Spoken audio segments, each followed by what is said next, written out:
我哋呢個會議呢就好歡迎。We welcome the deputations. This item is about employment of ethnic minorities in the civil service. Deputations probably know that there is an earpiece. One is Cantonese, two is English. Each deputation will have 4 minutes to speak, and if you have a written submission, please give it to the Secretariat. Our usual practice is to upload your written deputation onto the website of the LegCo. Let me remind deputations that whatever you say here and whatever is contained in your submission will not be protected by the Legislative Council Powers and Privileges Ordinance, Cap 382. After you've spoken, we will ask the Secretary to answer, and then we will open the floor for members to ask questions, and they will each have 5 minutes. I will first ask the first deputation to speak to us, representative of the EOC Equal Opportunities Commission. Thank you. Thank you, Chairman, members. Ladies and gentlemen, I represent the EOC, and I have a written submission that's already been given to the Secretariat. Let me say that the EOC has always been concerned about equal opportunities for ethnic minorities, including that in employment and education. We see that for ethnic minorities,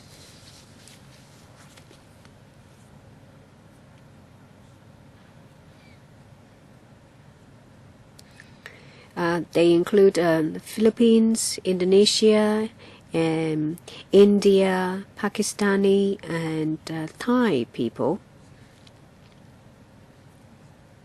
They are more easily identifiable than others, and we find that they have encountered difficulties in seeking employment.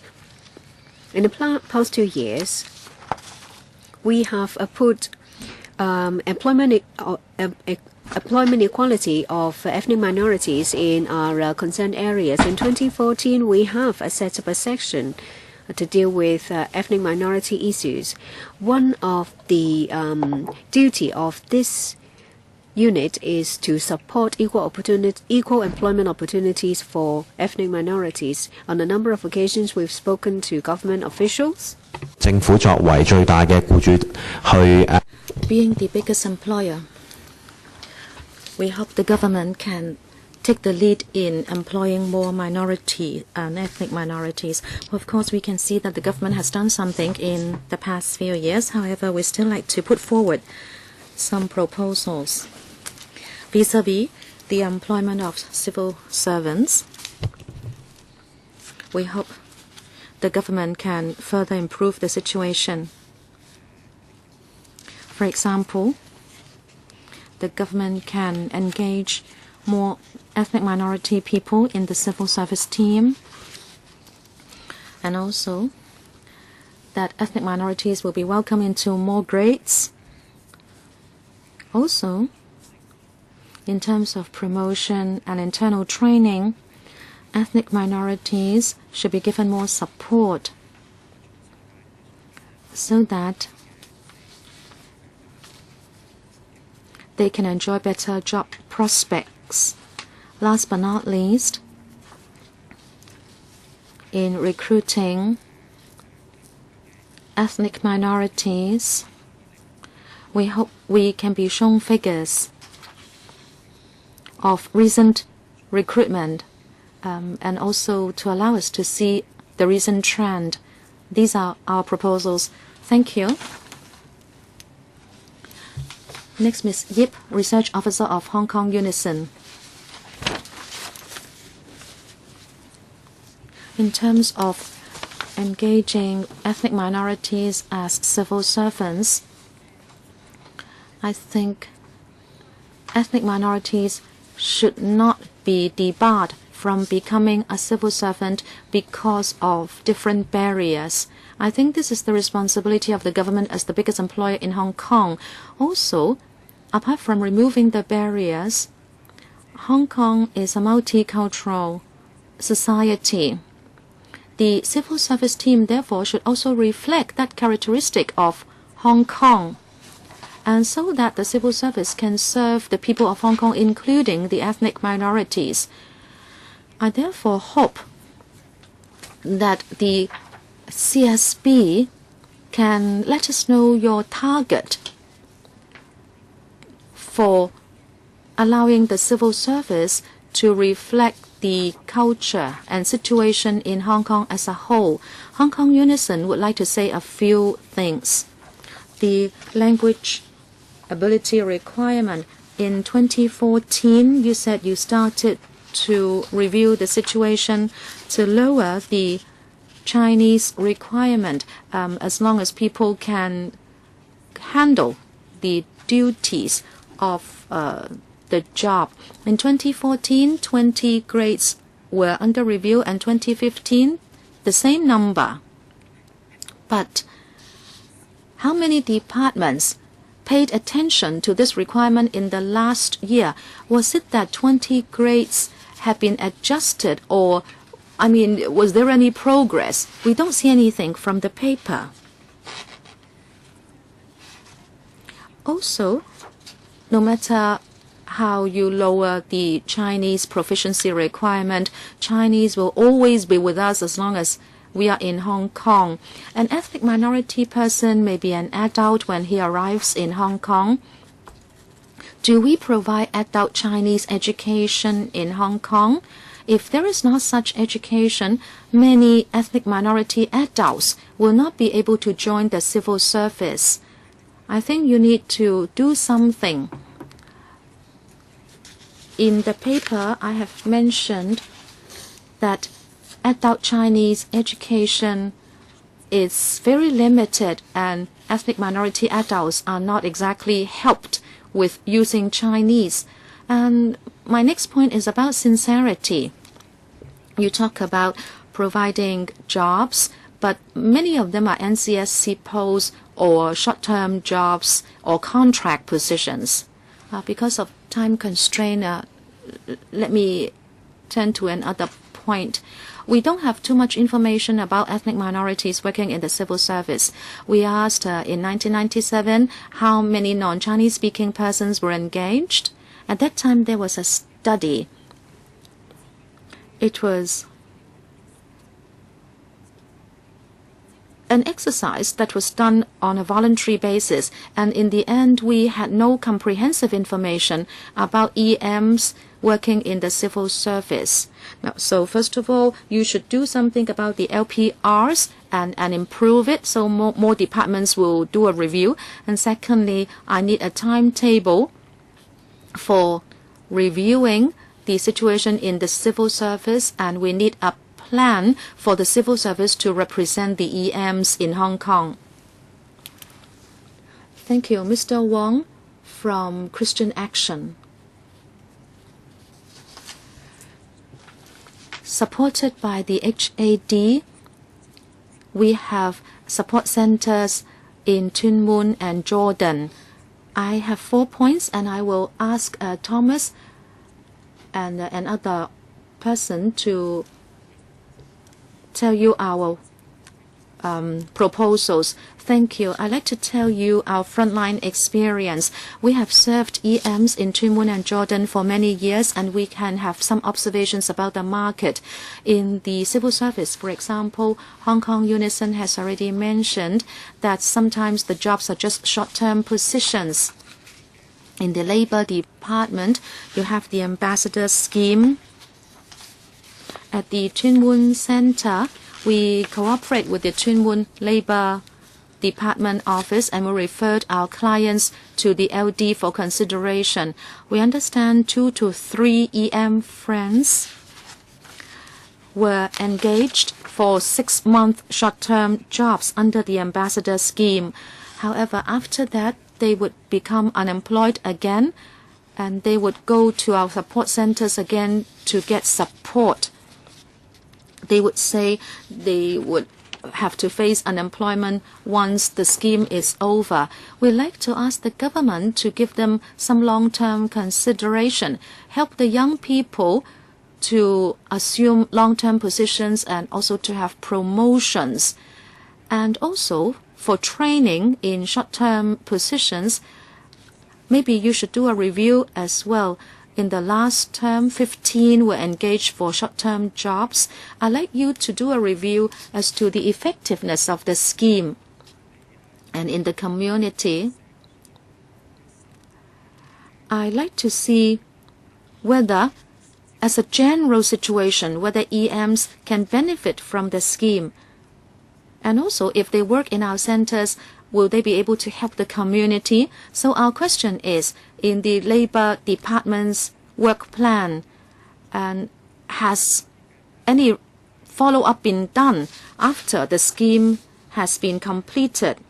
And then we'd like to make a proposal, whether it be about information or recruitment changes in the civil service. I think the EM just do not know too much. From 2009 to March this year, we have served about 2,000 EMs who were looking for jobs. And the response we got from them was that they were not aware of policy changes in government, including recruitment changes of the civil servants. Next, I'd like to hand over to my colleague. So I'd like to reflect a bit on the frontline experience that we have serving the ethnic minorities as a center supported by the HED, right? So the first point I'd like to raise out is on the topic of employment initiatives that have been implemented by the government. We feel that the employment initiatives are good, but at the same time not sufficient. So I would say it's insufficient. And also would like to raise out the point on one of the initiatives that the government has implemented, which is the government flying service has lowered the Chinese LPR for aircraft technician and aircraft crewman officer grade. And there's this training course for the ethnic. There's a training course of, and we know that a number of ethnic minorities have joined this course for aircraft technician training course, but some of them have commented that they said that the learning environment is not very, it's a bit difficult for them in the class because the environment is such that it's not culturally very sensitive for them, so they face a lot of difficulty to be in the class, and ultimately some of them kind of dropped out of the class. So maybe the government can introduce more cultural sensitivity training courses for the teachers and the instructors. And the second point I'd like to raise out is that it's regarding it's just a case.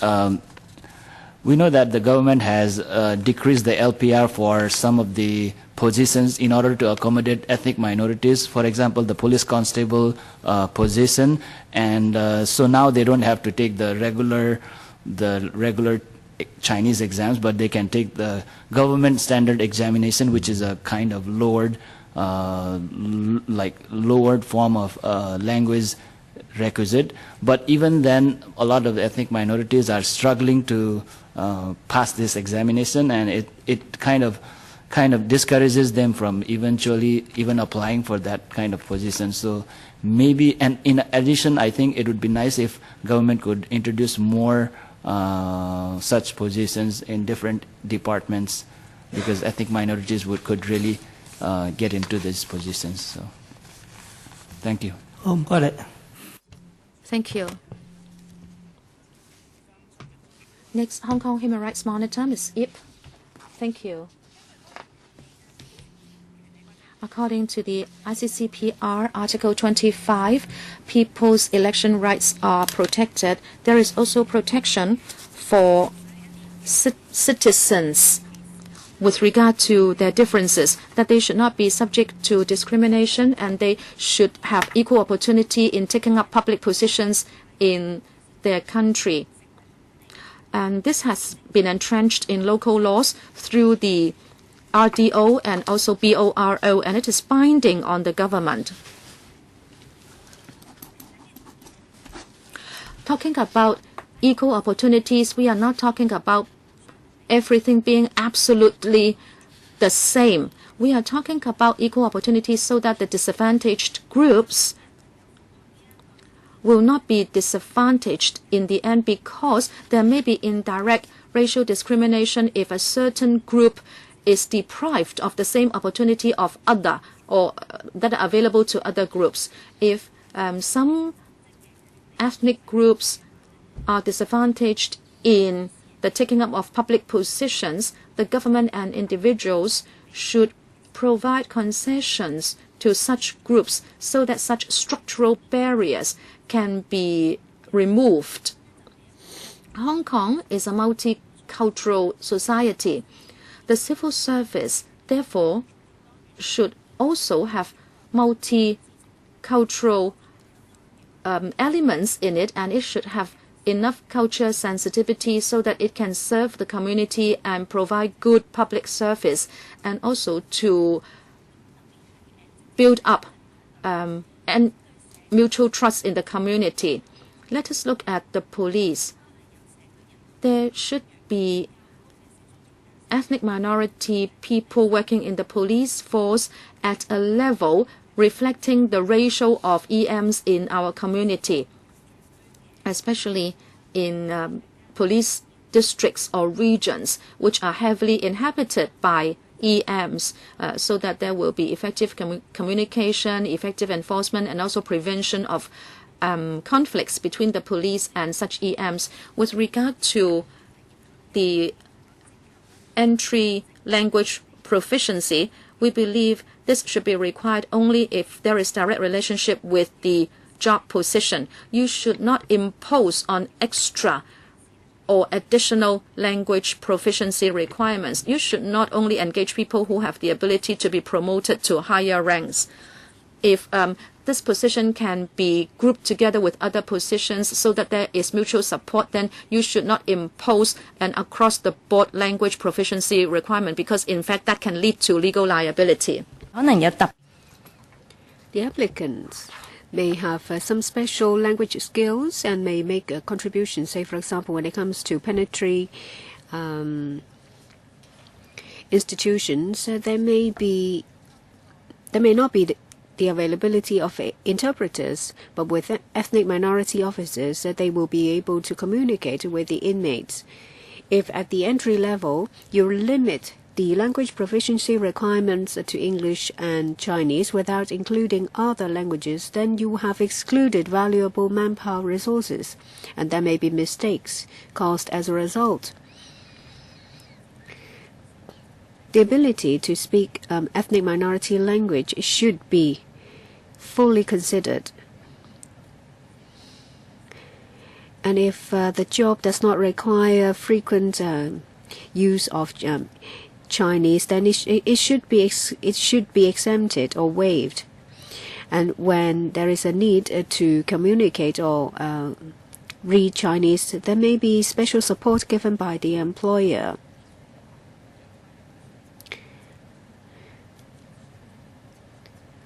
Overemphasis of Chinese should be corrected.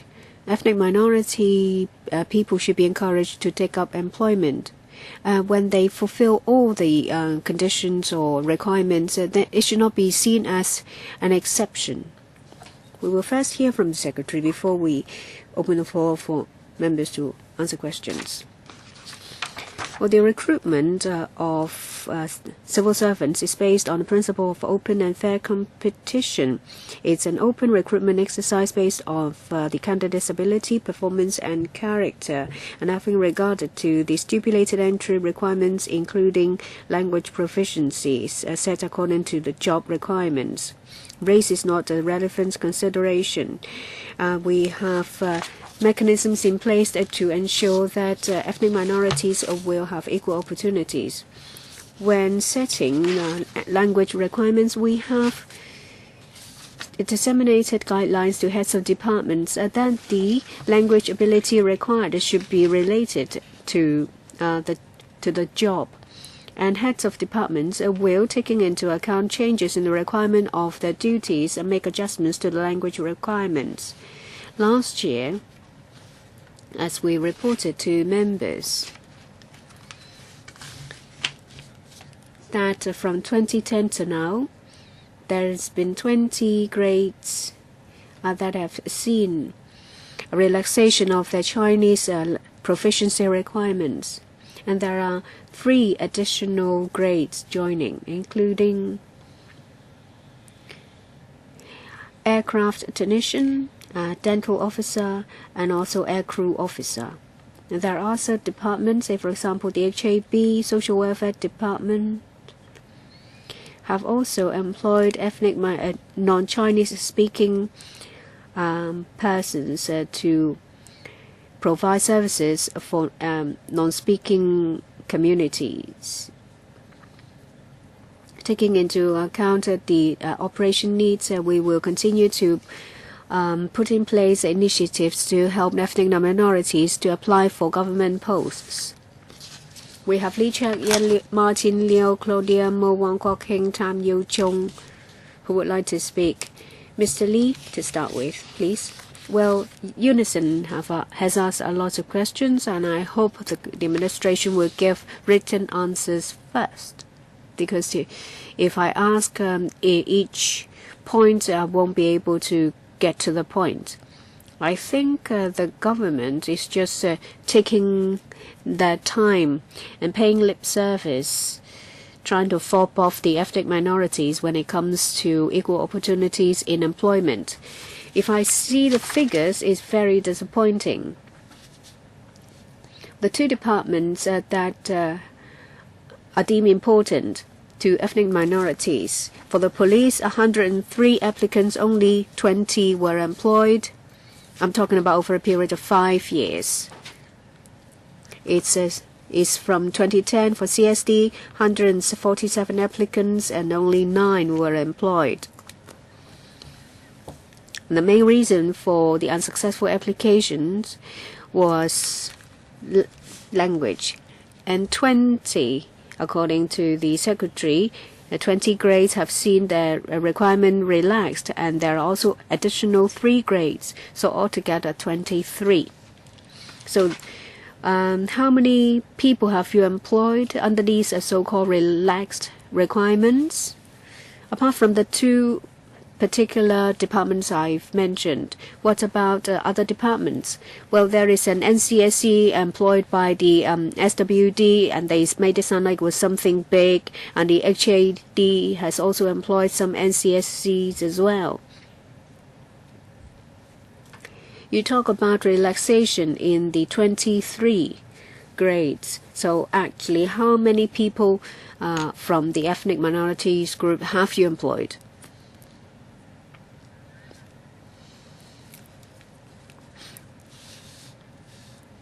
Under the system, applicants don't have to indicate their ethnicity, and we don't require the applicant to indicate what ethnicity they belong to. So the most important thing is to set the Chinese proficiency requirement to be commensurate with the job requirements, so that it will not be too high for applicants. We don't really know the ethnicity of the applicants, but of course for some departments that are interested in recruiting ethnic minorities, we can ask them to give us the information. But we do not in general require applicants to indicate their ethnicity. But as we've said last time, we conduct regular reviews to see how many civil servants are from ethnic minorities groups. The last one was done in 2013. Well, for civil servants who think they are ethnic minorities, is similar to the ratio to ethnic minorities to Hong Kong population. In the past 5 years, the successful rate for ethnic minorities is higher than others, about 19.4% compared to other non-ethnic minority applicants to a post in a police force is only about 10.5%. Sorry, Chairman, I don't have time. I think the Secretary is just trying to drag his feet. He could not give me the answer. He said that there is no need for applicants to indicate their ethnicity. And they said that there will be a lower Chinese proficiency requirement. So they can tell by that indication. So no one opt for an easier requirement? Or is it the case that you don't even put that in place? There is no option to choose a lower requirement. If that is the proficiency requirement, then it will apply to all applicants. We don't have a mechanism that if you are ethnic minority, you can opt for a lower requirement. So what have you reviewed? I don't know what you have reviewed. We have conducted a review about language proficiency requirement. I'll defer to my colleague for details. Any information? Please be brief. Out of the 23 grades. Well, it's ridiculous if there is only one requirement and you say you have reviewed it. As the Secretary said, in a recruitment of civil servants, it will be done on the principle of open and fair competition. Whether you are ethnic minority or Chinese, we treat all applicants equally.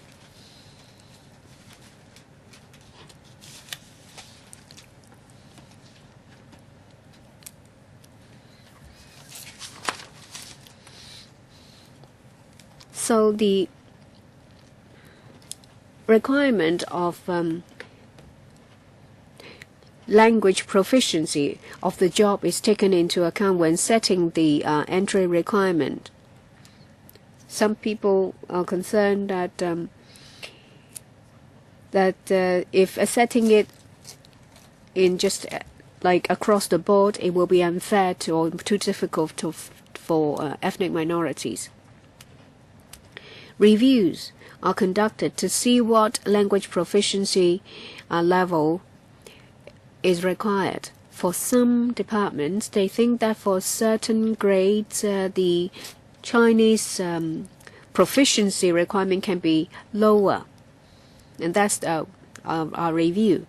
After 2013, there are 3 additional grades. In the government flying service, originally the requirement was DSE or Hong Kong CEE Chinese level 2 or above. After conducting the review, they think it can be lowered to this. That is, as long as the applicant can communicate in Chinese. Another one is also in the government flying service, is air crewman.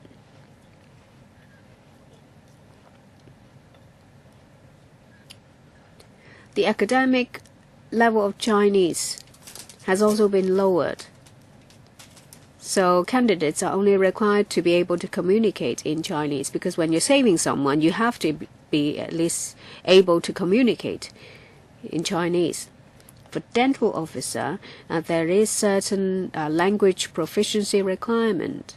I mean, for the dental service practitioners. But for certain grades, it only requires communication in Cantonese.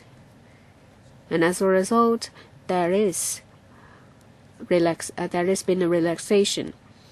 And with that, there will be more ethnic minorities will stand a better chance in fulfilling their requirement. I'll wait for the second round.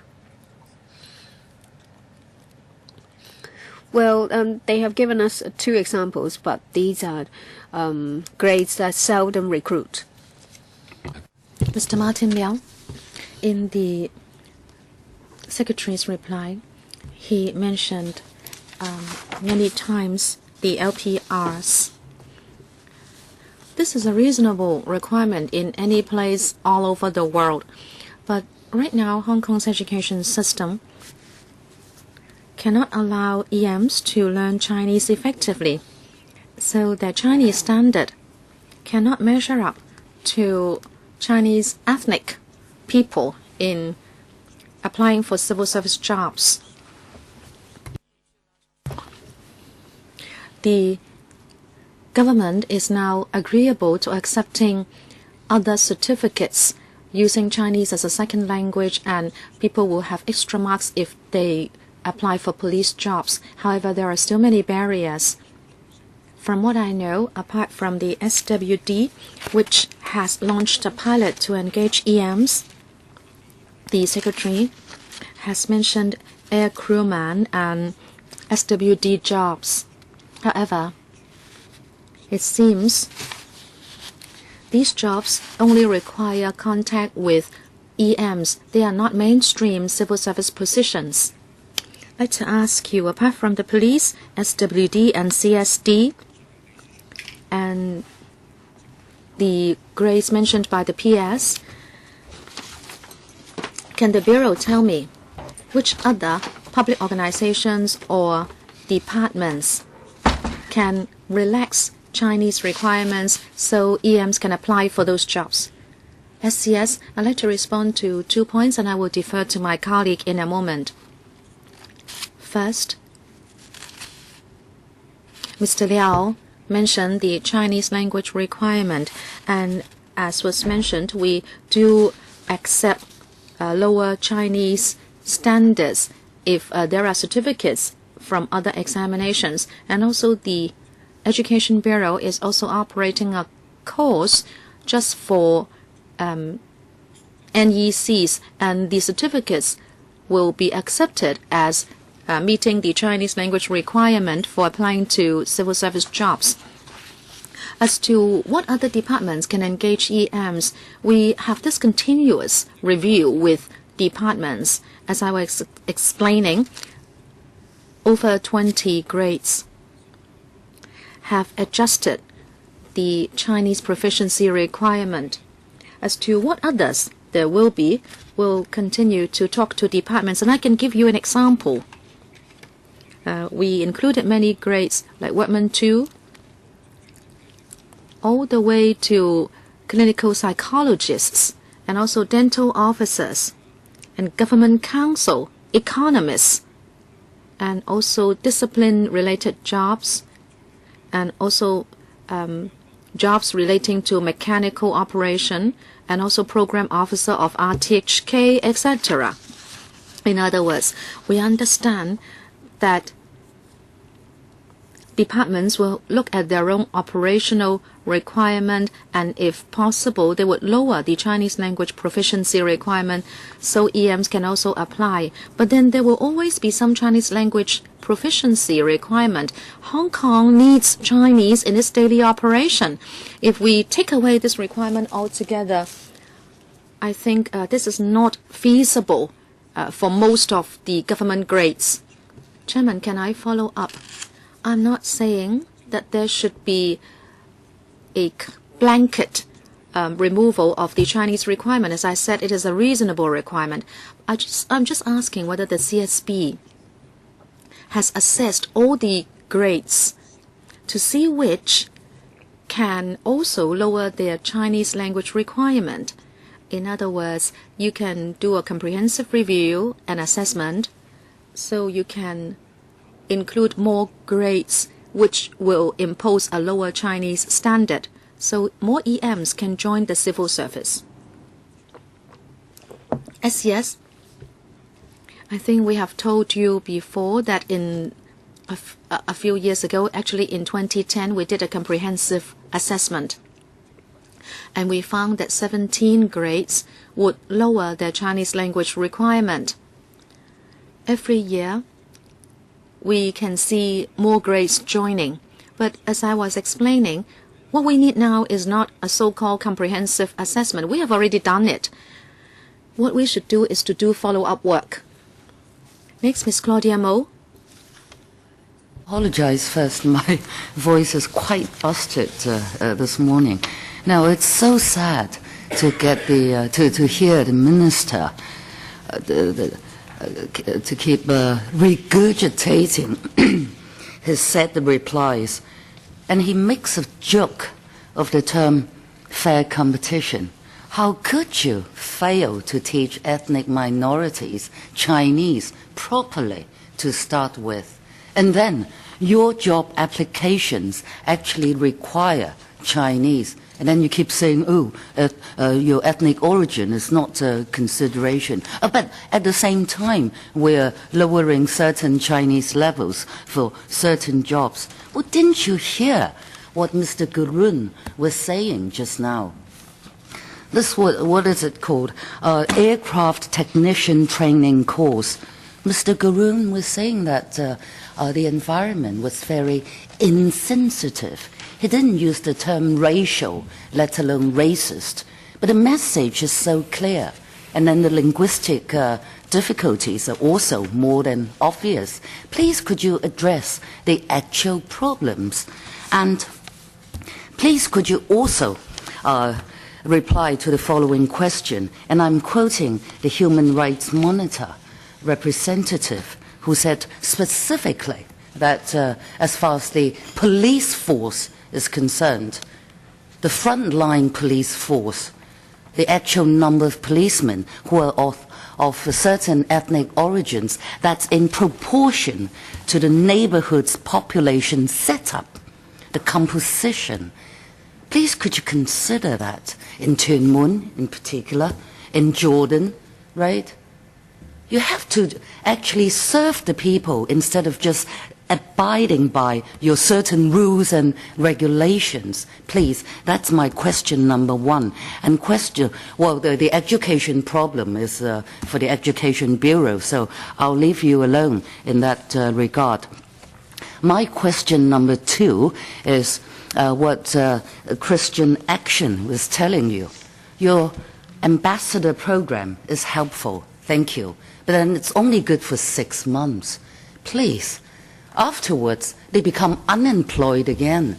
So the whole thing is just for fronting the show. It's just a veneer. Oh, well, we do care about employment problems of ethnic minorities, but after 6 months, bye-bye. You go and try your own luck, right? Could you consider what they are asking? Extend the timing of that program and make it more practically helpful. Thank you. Yes. Okay, I will reply to a few points. As I was explaining, when the police recruit PCs, we do not ask for people's ethnicity. And as I said, after recruiting the PCs, they will try to understand whether any of them are from EMs. And as I said, the success rate is actually higher than other people. But we all understand operationally, PCs need to write and speak Chinese. So the requirement has to be there. Secondly, some mention was made about interim jobs. The police has engaged EMs to be community liaison officers so that they can work better with EMs. But as I explained, if an officer can only work with EMs, then he may not have very good potential for promotion and further development. And of course, there are some contract jobs where people work as community liaison assistants. This program is still a pilot, but the police is in fact extending the program and is now covering 14 police districts. As for other departments, I think it's up to departments to decide whether operationally they need to recruit such people. 好啦， For the time being. 接住就係阿黃國興議員，唔該。 Next, Mr. Wang Guohing. Thank you, Chairman. Let's ask the administration whether they have overall statistics that can show among the 170,000 civil servants how many EMs are there. Also, how are they distributed amongst the departments and from which ethnic minorities are they? Do you have that kind of statistics? If not, will the government do this comprehensive survey so everyone knows the situation within the civil service? Can I ask the question first? SCS? To answer Mr. Wong, as we introduced to you last time, in 2013 we did that survey, but it was a voluntary survey. We didn't want to make it mandatory because we thought we had no reason to compel people to let us know which organization they belong to. At that time, 24,000 civil servants responded, or 15.4%. Amongst those, 98% of them declared themselves to be ethnic Chinese. As for non-Chinese speaking people, they took up 1.9%, about 470 people. The biggest group was mixed, and then Indians, Pakistans, or other Asians, and also Caucasians. Compared to the 2011 Census and Statistics Population Survey, we know that EMs took up 2.02% of the Hong Kong population. And according to the 2013 survey, I think the percentages are more or less the same. But I must admit this is not a comprehensive survey because it was done on a voluntary response basis. Will we do the survey again? We can consider it. But we can't do it too frequently. The last survey was done in the year before last. We will see whether we should do another survey later. Our target is to get to know the actual situation, but we have certain limitations. It has to be voluntary, and also we need to have a good response rate because some civil servants don't respond. Chairman, can I follow up? I welcome the SCS saying that he would consider doing another survey. I'd like to point out that the 2013 survey was just a survey. People were allowed to respond voluntarily. Now, I don't know whether we can do this. From your own personnel records, people have to fill out personnel forms when they join the civil service. You can do a check of such personnel records, and you will be able to know the exact numbers of EMs that are recruited into government. And you would also know for sure which ethnic minorities these people belong to. In fact, you have the information. You don't need to do a survey. So you can go to your personnel records. And this does not involve exposure of any private personal information. So we know how many civil servants belonging to EMs are recruited on a long-term or short-term basis? SCS? Chairman, we don't have the statistics before. When people apply for civil service jobs, there is no need for them to declare their ethnicity because this may have impact on the equal opportunity issue. And also, if somebody declares himself to be of EM and he doesn't succeed in applying, then he might suspect this is because of his EM and is subject to discrimination. So I think the fairest way to do it is not to ask people to declare their EM when they fill out application forms. The important thing is to look at the performance at recruitment. Mr. Tam Yu Chong.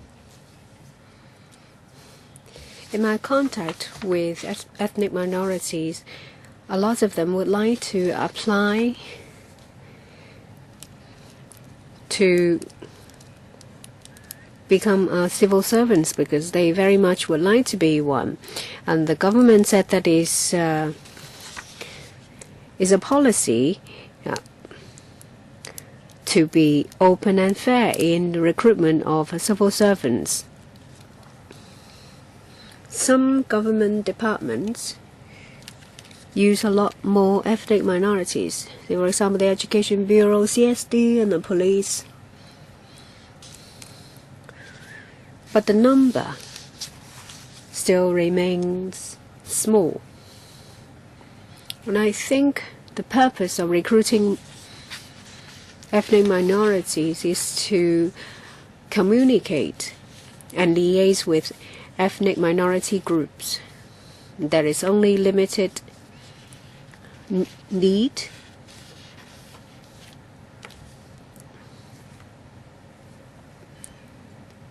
and there are many different languages used.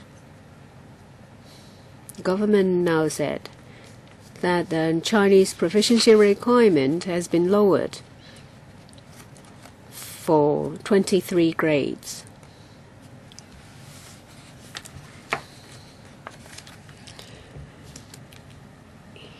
If they can only speak and not write Chinese, then they can still apply. But of course, if you compare them with those who can speak and write, then the others will have an edge over them. So the chance of them being the former group being employed might be lower. So there is actually some difficulties. In any event,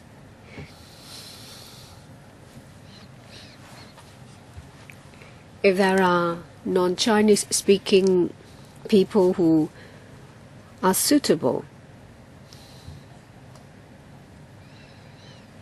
and if they get a chance to actually become civil servants, it will be a good thing. Are there cases when where ethnic minorities having successfully applied for civil service post and they can maybe pursue some studies and to get a chance of to have a career in this regard? And we provide Chinese language training courses for ethnic minorities, but when it comes to promotion in civil servants, we don't test. The language skills is usually to do with appraisal and performance, but for incumbent civil servants, if they would like to improve on themselves, and there are Chinese courses available. If necessary, we will increase the number of courses provided. Still 3 people in the first round, and I would like to give some time for deputations to answer. Well, we will continue with Mr. Leung Kwok Kong. Still 5 minutes.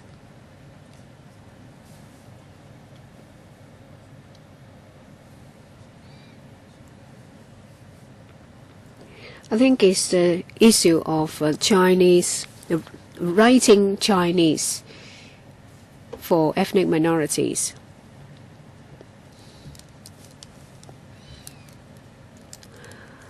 And if, well, the government said it's not an appropriate policy to set down the ratio of percentage of civil servants being ethnic minorities to the Hong Kong population. Well, some people, they are Chinese, but they said that they are not Chinese. And actually, well, Chinese people may be of different ethnic groups. Say, for example, Xinjiang.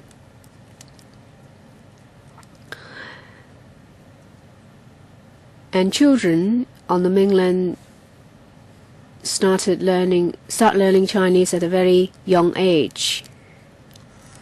For ethnic minorities, they can write fluent English. They can speak Cantonese.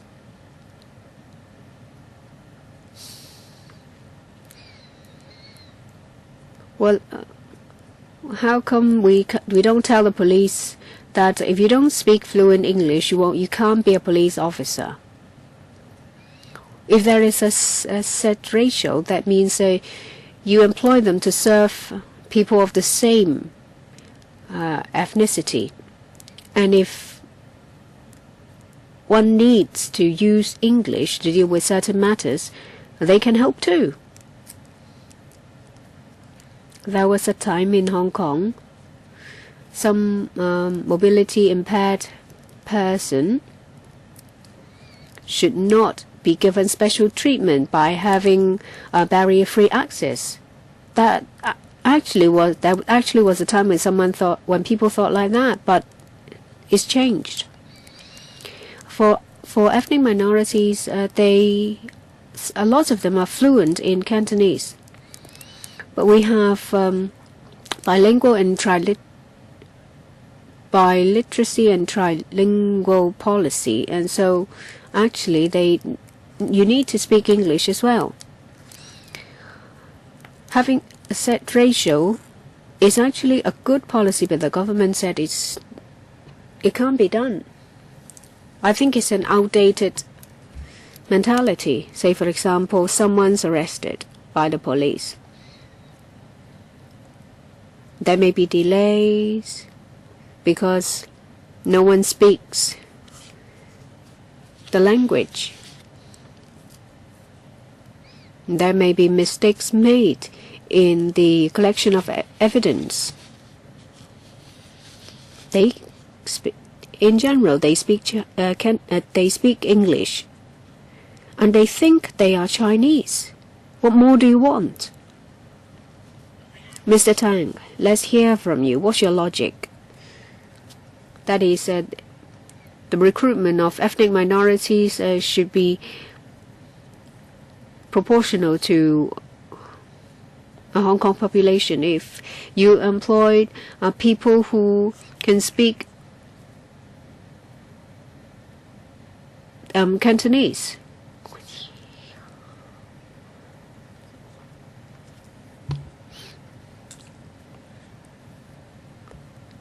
the first and foremost consideration is operational need and the nature of the job nature, because we recruit someone to do the job. The setting of language proficiency requirements is to ensure that the person filling the post will have a language proficiency level that will meet the need of the job. Race is never a consideration, and this is in line with the guideline of the EOC. Sorry, let me interrupt. Will you refuse someone because that candidate speaks poor 普通话 or poor English? Well, when someone asked for the way, the person used 普通话, and a police officer asked me to help. Would you fire that person? And when tourists ask for the way, police officers can't answer them, will they be fired? And in, say, a Pakistani, well then, if a Chinese-speaking officer can't answer the question, then the Pakistani officer can answer the questions.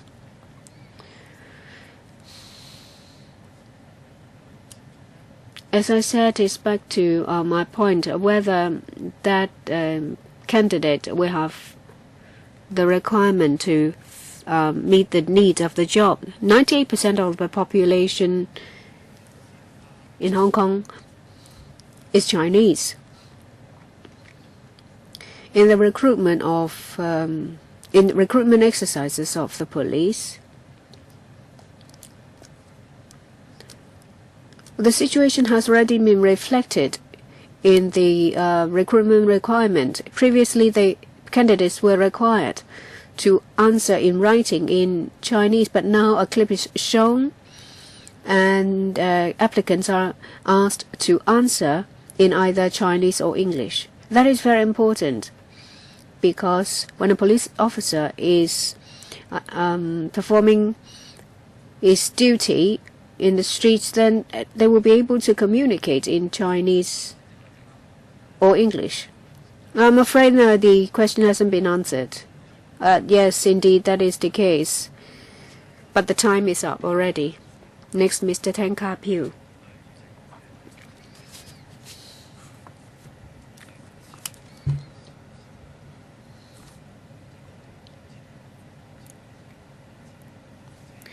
I think there is some inconsistency.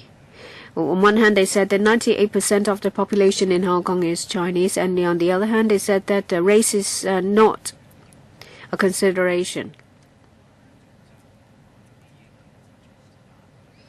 Whereas Mr. Ng Kok Hong said some ethnic minorities are Chinese by nationality. You need to review your policy to make sure that you will employ someone who has the ability to do the job, and not stop someone who has the ability but maybe and turn someone with the who have the ability away.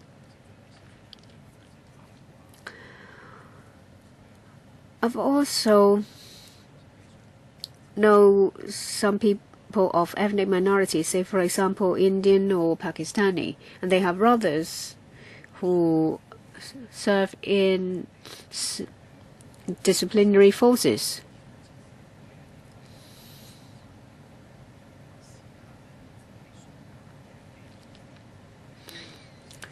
Do you regularly review your requirements with relevant bodies? Will you have continuous discussions with NGOs to adjust your recruitment requirement? And previously, I went with a group who meet with the Labour Department. In paragraph 11, they said that they have recruited 15 non-Chinese employment and training program ambassadors. The youngsters, and this is a very good chance for youngsters to come into contact with public service. But when the contract is finished, then that's it. And next time it will be the next batch. Would you give them more training on the job, instead of treating it like a transitional arrangement between jobs? Would you give them more resources to train them? I mean, this batch of trainees, so that after some time they will be more equipped to apply for civil service jobs. There are 3 points. First is the entry requirement. You mentioned 2 disciplinary forces. There are more ethnic minority people applying for posts. And as the PS said that there has been some adjustments to facilitate that. We'll continue to talk to, say, the CSD to see if there will be further improvement. Police actually have put in place some workshops. There's one in Kwai Chung to help non-ethnic and non-Chinese youngsters, to give them some training so that their Chinese standards can be improved. But of course, in the end, it depends on their performance to see whether they will successfully get the job. The police do understand that they can promote such courses in the community so that EMs will receive the training and be able to get a job. The same goes for the Labor Department, which also organizes training courses so that in the end, when EMs apply for government jobs or even jobs outside government, they will stand a better chance. Generally speaking, of course, there may be limitations vis-a-vis language ability, but I believe that's why the courses also place more emphasis on language training. Now, of course, the Labor Department can give you more details, but then the objective is a short-term kind of training so as to help people land a job. If the courses run for too long, that would not be serving the purpose of the courses themselves, but will reflect the view to the Labor Department, which will consider improvements to the courses if possible. Sorry, SCS, you did not talk about the police and CSD which have adjusted their recruitment mechanism. I was asking you whether you would try to tap the effectiveness of their measures. Well, I think the most important thing is after adjusting the recruitment mechanism, we will talk to them. And in fact, we understand these two departments are popular, and we will continue to do follow up with them regularly. We will ask them what the situation is like after the relaxation and whether further relaxation will be possible. For the first round, since Ms. Emily Lau has just arrived and she has raised her hand, I understand she also wants to ask a question. You have 5 minutes, Ms. Lau. Thank you, Chairman. I'm very concerned about this because I have always asked for a discussion of this issue, and I have waited till the end of our session.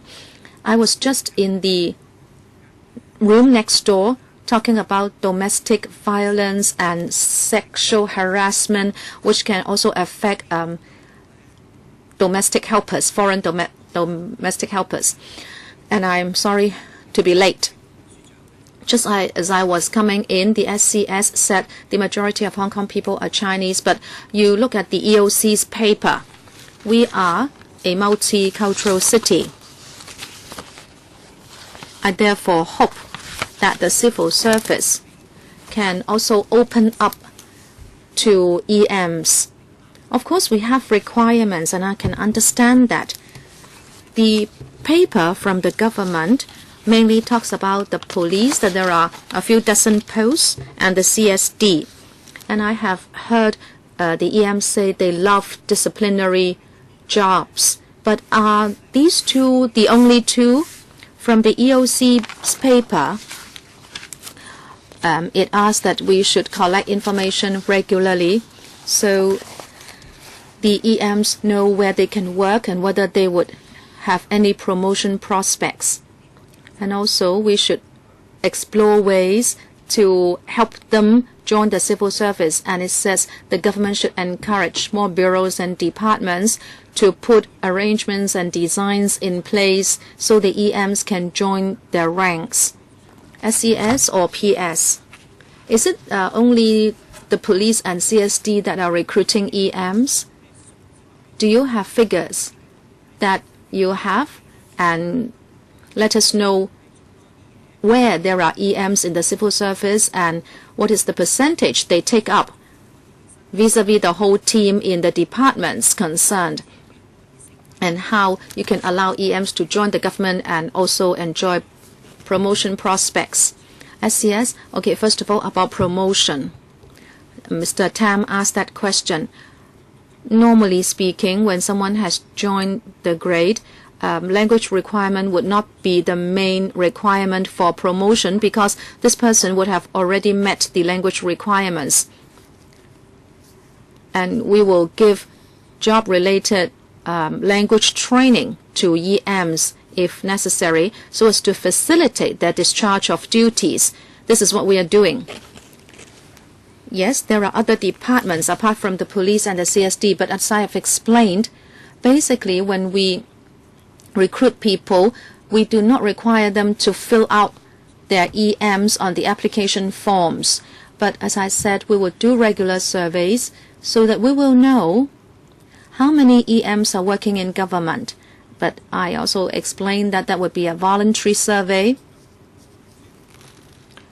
We would be getting information about their ranks. However, after all, it's a voluntary survey. But all in all, we know a bit of the situation. Mr. Ho of the EOC is back. What do you think, EOC? The government will always worry, and they therefore don't want to ask for people's ethnicity. I'd like to ask the EOC, is it that this is really so undesirable, or if we need the information to draw up policies, can we do that, Mr. Ho? As we said in our paper, we do hope that there will be regular information for us to follow up the recruitment of EM civil servants. In the collection of information, it depends on the process of the collection, and I cannot give a broad brush answer. We have to know what questions are asked and the meaning of those questions.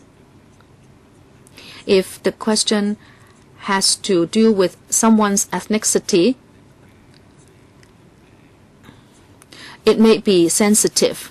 So it's not for me to give a general answer. I, of course, understand that in any surveys, when information is collected, we have to give consideration to privacy and also respect for the individual. Chairman, I'd just like to clarify things.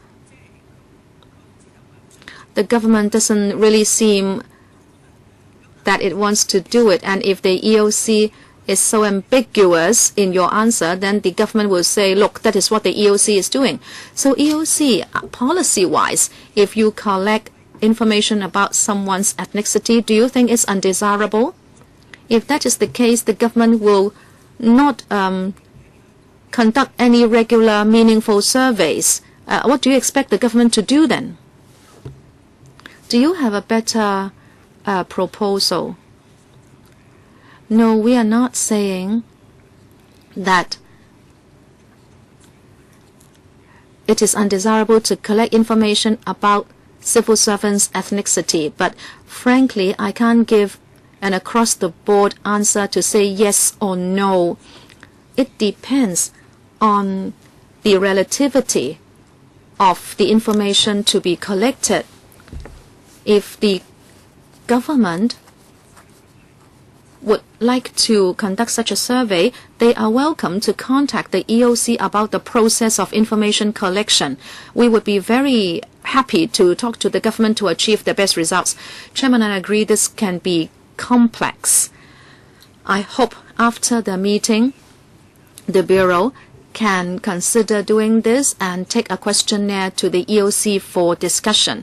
And you'll have to make a decision sooner or later. I hope the Bureau will give us a paper to tell us whether this can be done or not and how it can be done, and whether you can achieve the requirement of the EOC that you should regularly publish the information.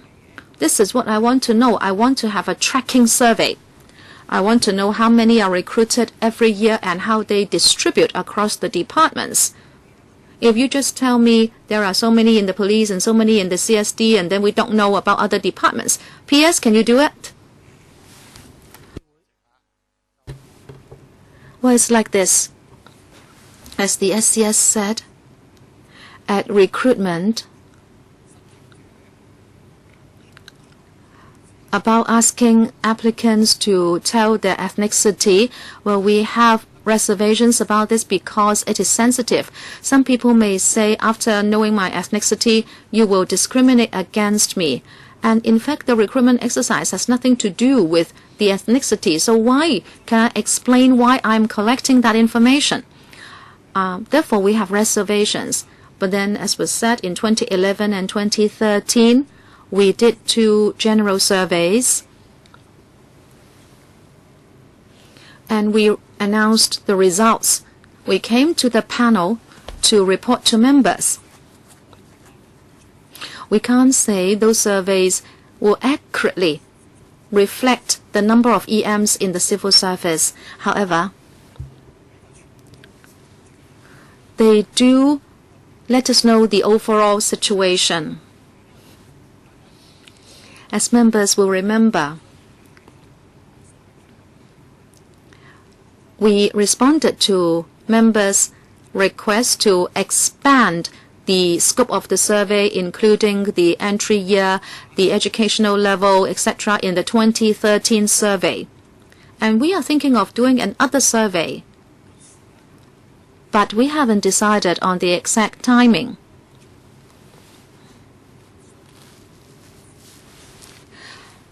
By doing the survey, we would like to verify it against Hong Kong population census statistics. We are considering this, and we will report to members later. Some other members would like to ask a second round, and Mr. Kwok Wai Keung would like to have a first round. Well, Chairman, it would be most important for it to agree to talk to the EOC. We should end our meeting at 1:45.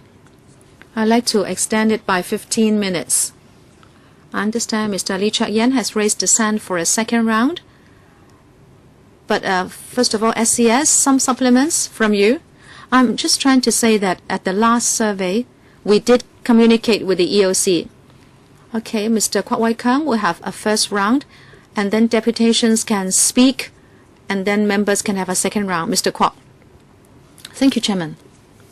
I'd like to thank the deputations for coming, for telling us the difficulties EMs have when they apply for civil service jobs and their thoughts and feelings. I think the community should discuss this. But frankly speaking, I don't think we can solve all problems by setting a percentage. Because even if you have a percentage, there will be EMs who want to join the civil service but who fail to do so. And this may be a long-standing problem. My own concern is rather that in the civil service, since civil servants have to serve the entire public, if someone doesn't have proficiency in Chinese and if someone just does not meet the basic requirements, it will be very hard for us to preserve the quality of public service. I hope you understand that point. Also, to respond to Ms. Ip. Ms. Ip said that whether there is a structural barrier because we require certain Chinese proficiency in the civil service recruitment. Now, my own observation is that the barriers are actually within the education system. During this schooling, is it that every EM child is looked after in the appropriate way so that they can meet examination requirements and sit for examinations? So I think the structural barrier is within the education sphere instead of at the level of civil service recruitment. I have been following this discussion, and you seem to term EMs as a disadvantaged group, but I like to look at this from another angle vis-à-vis employment. Now the police and the CSD are engaging more EMs. That is because there is a need. So the government has now lowered the language proficiency requirement for certain grades so that NCEs can join the civil service. Now, in fact, what I want to say is the other way round. I'd like to know whether the CSB has done any assessment or evaluation about the jobs in the civil service which require special language skills. In other words, that people should possess minority language skills. I believe some departments do need these people. Have you done such assessment? What is the demand? At least this will let the ethnic minorities know roughly how many many people the government would need. That is some basic information. And the second question is for Mr. Wong. Mr. Ho, sorry, from the EOC. What measures does the government need to implement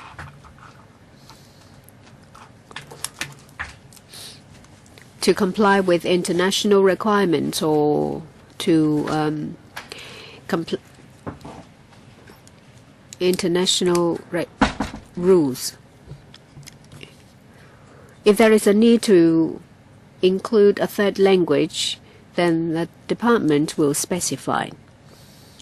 And if an applicant has that, then there will be additional points. Say, for example, in the police force, if the applicant can speak a third language, then of course that will be verified, and if that is indeed, there will be additional points. Between 2011 and 2014, 44 applicants claimed to speak a third language. 7 of them belong to ethnic minorities, and 4 of them have been recruited.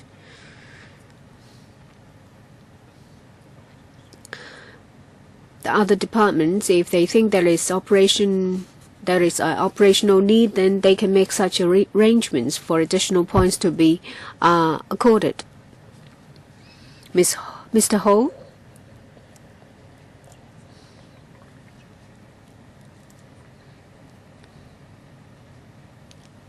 When it comes to discrimination, there is direct or indirect discrimination. A person will not be discriminated against, say for example, someone barred from applying for a civil service post because of race. And when it comes to assessment or examination, the requirement should meet the need of the job, say for example, language.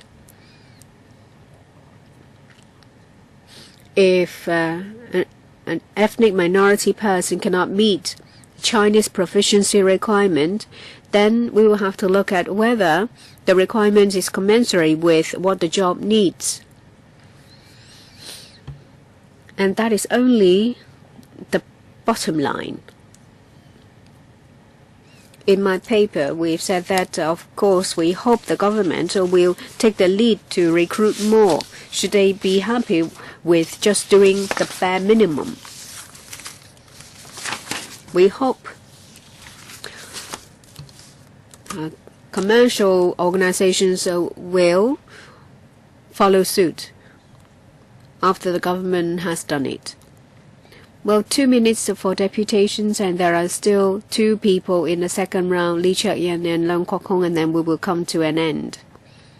Mr. Wong, you would like to speak? 2 minutes is what you have. As my colleague said that we welcome the government initiatives, say for example the government flying service and the courses available. The idea itself is good, but when it comes to implementation, maybe the students or the teachers, that they are not very culturally sensitive, and there are problems. We provide trainings to enhance cultural sensitivity. for government departments and businesses. The SWD implemented a pilot scheme, but there's only one post. The number can be increased. Every year, we will provide training to newly recruited social workers to enhance their cultural sensitivity, and it's been quite effective. We've heard from frontline officers that they would like to have more such training to help frontline officers in the SWD so that they will be more culturally sensitive. As someone said, that there can be better coordination among different departments because our service is supported by the HAD. We can provide the service to other departments to enhance their cultural sensitivity. Ms. Yip from Human Rights Monitor. Before we hear from Ms. Yip from Hong Kong Unison, you all agree that Hong Kong is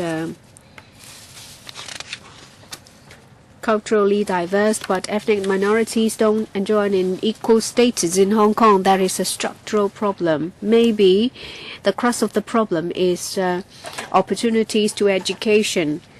But is it the case that we only blame the education system and we just want to help ethnic minorities to learn Chinese better so that they can get a place in university? Does it mean that the government has no responsibility when it comes to recruitment of civil servants? No. They need to set an example to commercial organizations that they can also recruit ethnic minorities to make it easier for ethnic minorities to get a job. It's not that it so happened that the successful applicant is ethnic minority, or we employ them because we need them. It's not just about job opportunities. It also enhances the representativeness of the civil service. And in the long run, it helps to eliminate racial discrimination. So I ask the government to actively consider this. Don't just blame the education sector. Unison, Ms. Ip, 2 minutes. Just now the PS said that 98% of the Hong Kong population is Chinese. But don't forget, there is 2% of the population that are non-Chinese speaking. But I see that, for the civil service, they can deal with 98% of the population, but they have no ability to deal with the 2% of the population. You can't say that simply because of the high percentage you don't need ethnic minorities, because in a way you neglect the needs of ethnic minorities. And Chinese proficiency and also education are the two great hurdles. And if you have to take it up with the Education Bureau as well. You are a yardstick to measure the effectiveness of education, so the performance of the Education Bureau. If you think they have fallen short, then you have to work with us to try to enhance that. And different groups have said about this when it comes to housing, employment, healthcare. Ethnic minorities don't get the service they are supposed to get. So why don't you do a bit more so that your civil servants can better meet the needs of the ethnic minority groups? I don't understand why the CSB is so reluctant to collect information. Well, there are some independent experts in the submission. They said that when you are dealing with specific communities, you need to have certain information to see whether you're doing the right thing. If you're afraid of being accused of discrimination, well, you ask for gender in the application form. Is it the case that a lot of people complain against you because you ask them to state their gender? Is it the case that you won't even ask them for such information? What I see instead is that the government is afraid of lawsuits instead of improving themselves to better provide services. The Chinese proficiency being the biggest barrier is only an assumption. Are there any other barriers? We need more information to find out the real situation. If the government cannot give us the information, it's very difficult for us to monitor. And in the end, there won't be genuine improvement. 2 minutes for the second round. Mr. Lee Cheuk-yen. The EOC said that the government is only doing the bare minimum and they should set an example. But obviously, after having heard from the administration, they set the example and they took the lead to pay lip service only. After years of work, there are only 23 grades, and they said there are findings of the review.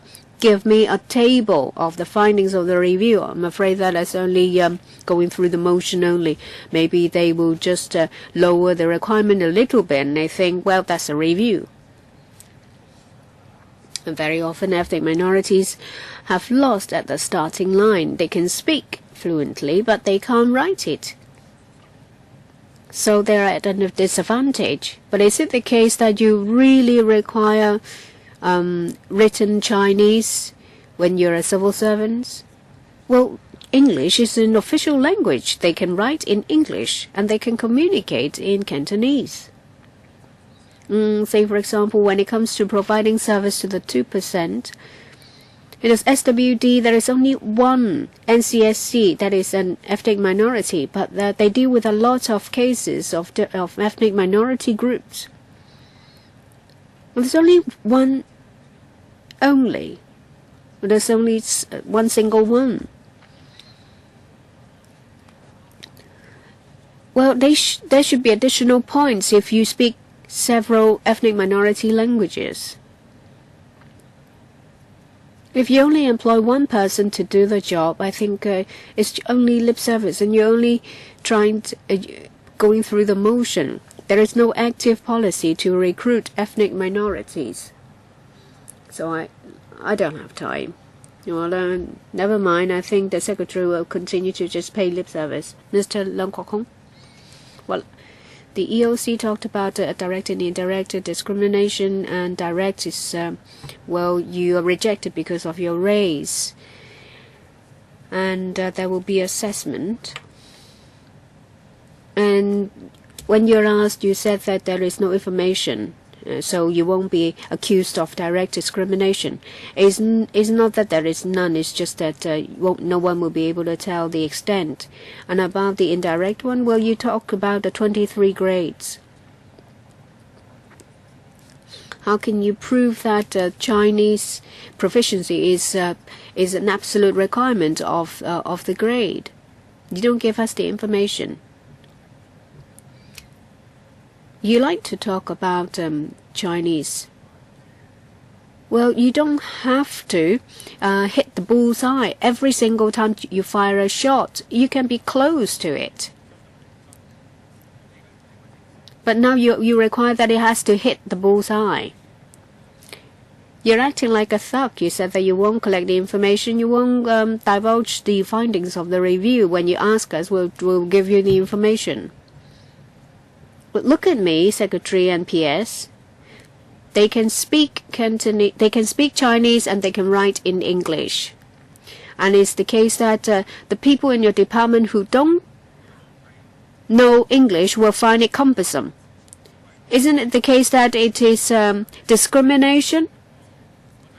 Majority discriminating against the minority?